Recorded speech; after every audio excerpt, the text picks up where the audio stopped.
سلام البنات، واش حوالكم؟ ان شاء الله تكونوا كامل لاباس. اليوم حبيباتي رايحين نحضروا مع بعضنا كما راكم تشوفوا وصفه خفيفه ظريفه وما تديش معنا وقت ياسر في التحضير. مكوناتها بسيطه، هي الكروكات تاع الروز والدجاج، صبيعات الروز والدجاج. نبداو على بركه الله. واش نحتاجو؟ نجيبوا كميه من صدر الدجاج على حساب طبعا افراد العائله اللي عندك. انا لهنا درت نص صدر تاع الدجاج، بصح النص كان شويه كبير. ندير له سنينه تاع الثوم، حوالي 2 سنينات ثوم. عندنا راس الحانوت، الكمون، عندنا الفلفل عكري حار وحلو، حطيت له هنا كميه من الملح، معدنوس، معدنوس يكون مقطع. نحتاجو 6 كاس تاع الروز يكون طايب.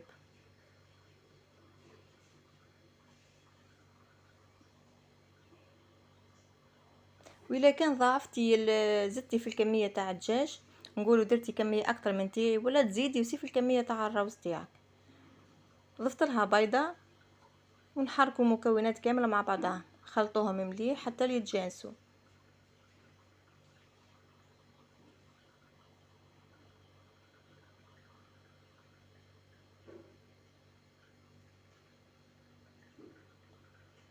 ضفت لهنا مغرف تاع الفارينه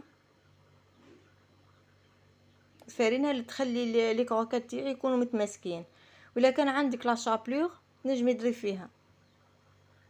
اللي ما تحبش تستعمل الفارينه تستغنى عليها وتعوضها بزوز مغارف لا شابلور. نجيبوا حاجه نحطوا فيها شويه تاع الفارينه ونشكلوا صبيعات بالطريقه هذه. ديما ديري الفارينه في يدك باش ما يلصقش هذاك الدجاج في يدنا. يكون ديجا في الوقت هذا الزيت وقاعد يسخن في المقله، من نوجدوهم برك نديهم يتقلاو.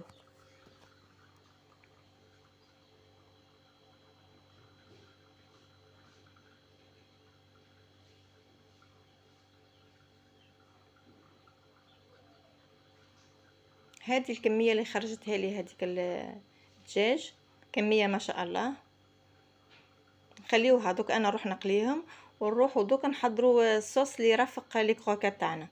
نجيبوا البرمه نحط فيه كميه من الزيت، عندنا شويه بصل، ثوم، نديروا 2 حبات تاع الثوم، فلفل اكحل، هما نفسهم لي زيبيس اللي حطيناهم في الدجاج نعاودوا نحطوهم في لاصوص. عندنا فلفل اكحل، عندنا راس الحانوت، ونحتاجوا سير عكري حار وحلو، طماطم، عندنا هريسه اختياري، تحبي ديريها تحبي ما ديريهاش. نحطوهم على النار يتقلاو مليح حتى يدبال هذاك الثوم والبصل. قليو ونبقاو نحركو باش ما يتحرقش الثوم.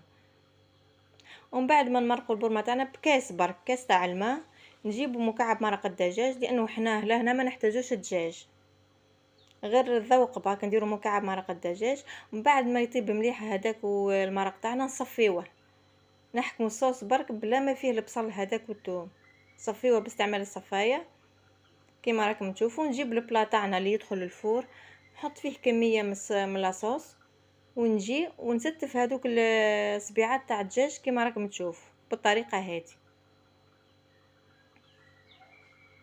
واللي دير كميه اكثر من هذه تحاول دير بلاوسي يكون كبير على هذا.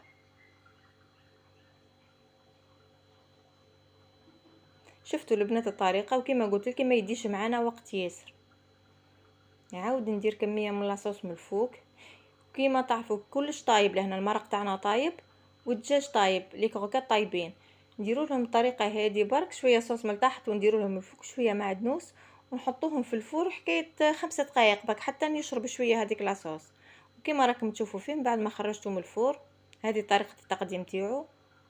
انا كنت احتفظت بكميه من الصلصه، كانت لي شويه كميه كبيره، خليت هذيك الكميه اللي بقات لي اون كان سخن ولا حاجه نعاود نستعملها.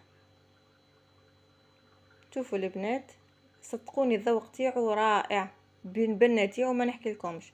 نتمنى ان شاء الله تجربوه. انا نقسم قدامكم حبه، شوفوا كيف ما راه طايب من الداخل.